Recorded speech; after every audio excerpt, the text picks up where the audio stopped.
Hello and welcome to the Ourdadsstamps YouTube channel, where we talk about all things related to stamps and stamp collecting. My name's Pete West and I'd like to thank you for watching this video. I hope you enjoy it, and if you do, please click on the like button and don't forget to subscribe to get regular updates of new content. Hello again and welcome to another Ourdadsstamps video. For today's video I thought I would talk about the stamps of Kenya, Uganda and Tanganyika. And the reason I've chosen Kenya, Uganda and Tanganyika is because it's probably responsible for me starting to collect stamps. When I was young, my father was in the Royal Navy and he went off on a world tour for quite a considerable time. But on this tour he used to send postcards from the various places that he'd visited. And the first one of these I can remember is actually from Kenya. And it was the entrance to Mombasa with the crossed elephant tusks. And affixed to this postcard was a stamp from Kenya, Uganda, Tanganyika. I think it was the 50-cent Queen Elizabeth one with the giraffe on it. And I was fascinated. For a start, I was fascinated by the picture of the crossed tusks. I couldn't imagine how exotic the place was, even though that may not have been true at the time. But also once I started looking at the stamps, it was hard for a 6-year-old schoolboy to imagine all these animals running wild in the countryside. And yeah, I think that was what got me hooked. So today we're going to have a look and give thanks to my introduction to this marvellous hobby. This particular area started with various odd postal administrations, and that included British East Africa and East Africa and Uganda protectorates. I'm actually going to start with the 1922 Kenya and Uganda set.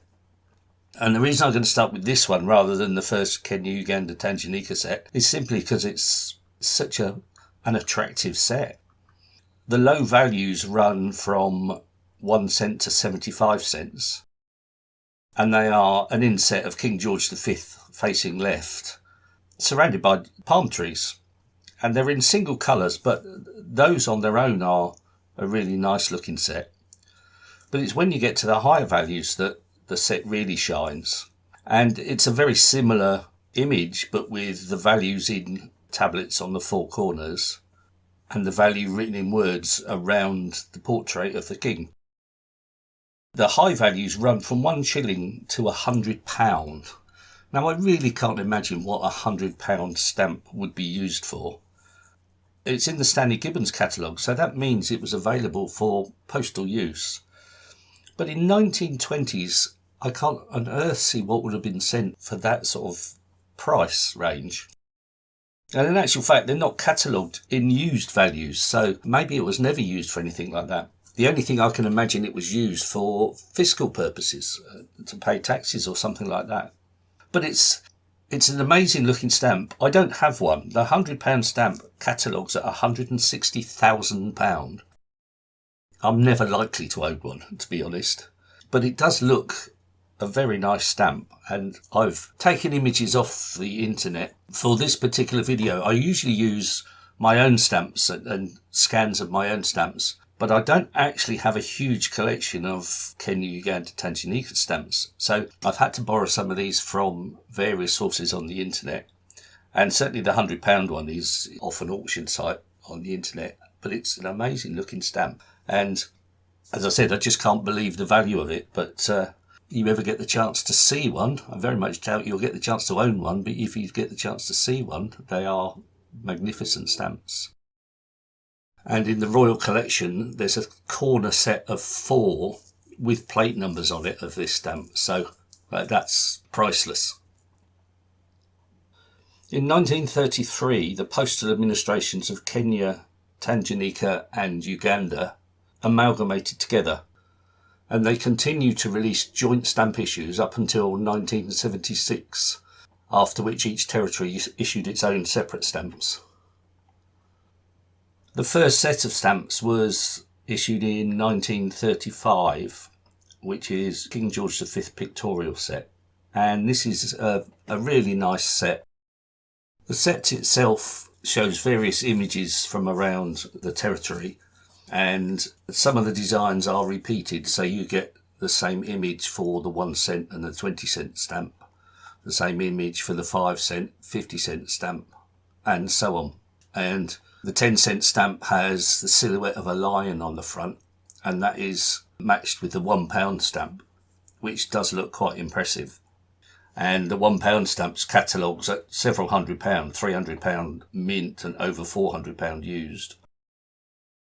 The George V Silver Jubilee and the King George VI coronation stamps followed the omnibus editions that were used throughout the Commonwealth. And then in 1938, Kenya Uganda Tanganyika issued a new pictorial set featuring King George VI's head. These were more or less identical to the King George V set.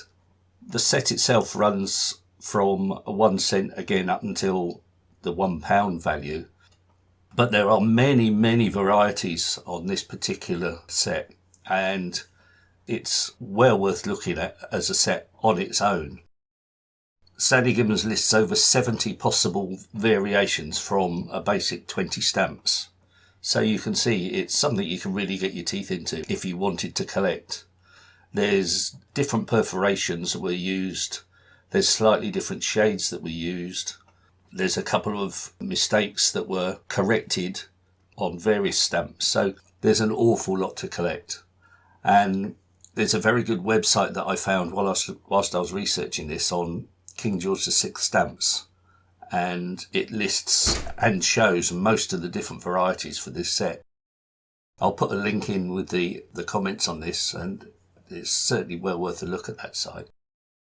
During the war, the shipping of new supplies of these stamps was disrupted, and they actually had to use some South African stamps overprinted with the words Kenya, Tanganyika, Uganda, and they were surcharged.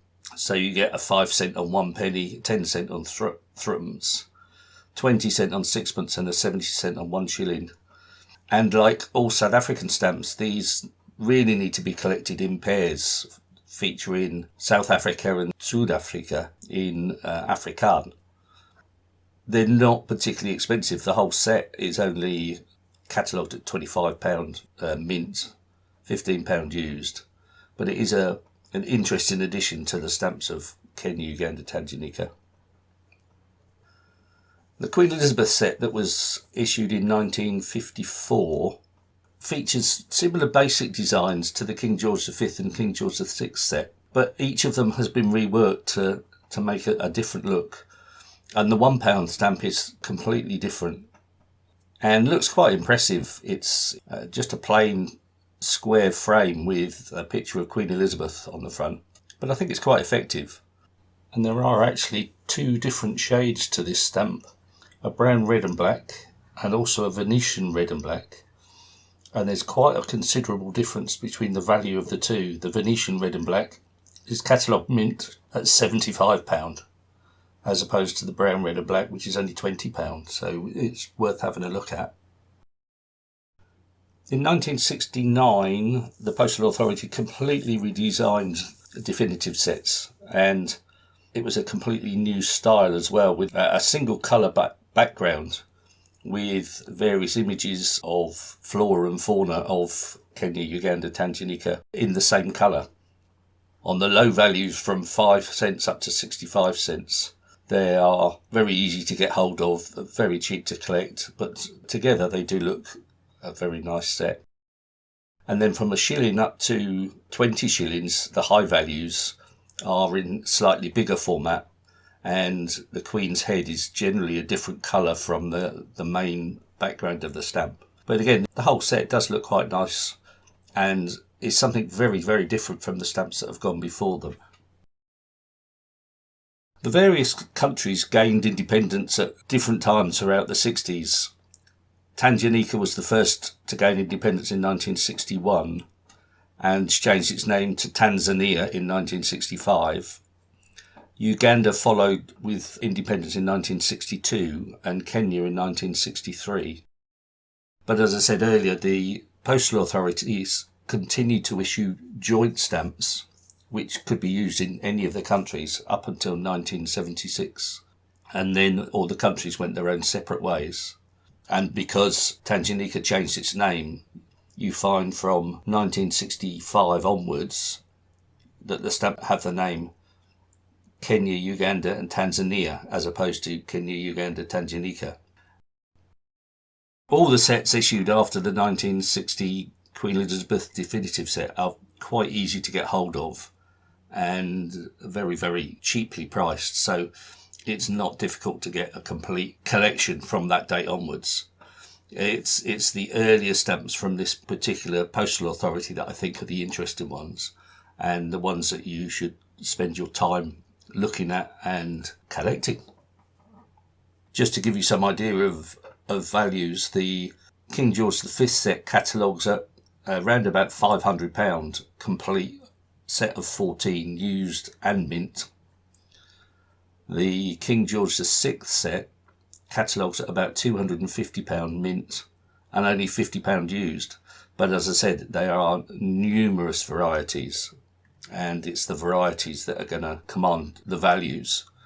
Just as an example, for the 1 shilling stamp, there is 2 different perforations, 2 different watermarks, there is 2 different colours, there is a retouch on the mounting in the background, and there's also damage to the mounting in the background. So for that 1 stamp alone, there's 8 different varieties, and similarly many of the other values have the same sort of variation. So it's well worth taking a look at that set, and very possible to make a study of that set on its own.